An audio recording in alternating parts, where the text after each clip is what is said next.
ఆడబిడ్డనొక్క దాన్ని చేసి ఏడిపిస్తుంటే తెలంగాణ చూస్తలేదా?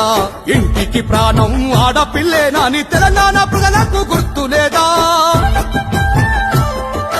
జాగృతి పేరిట తెలంగాణ ప్రజలకు అండగా నిలిచింది తాను గాదా? గులాబీ జెండాను భుజానెత్తుకొని తెలంగాణ నేలంతా తిరుగలేదా? ఊరూరా పోరాటం అక్కి రాజేస్తుంటే అడుగడుగునా తాను మనతో లేదా? ఊరూరా పోరాటం అక్కి రాజేస్తుంటే అడుగడుగునా తాను మనతో లేదా? పచ్చగా బతికేటి తెలంగాణ నోర్వాని కేంద్రానికి బలి కాలేదా? ఆ కేంద్రానికి బలి కాలేదా? పోరాటాలకు చీలికలొచ్చెను ఎందుకో ఈ నేల మీద? కన్న బిడ్డపై కక్షను గట్టి ముందుకు పోవుట మంచిదేనా?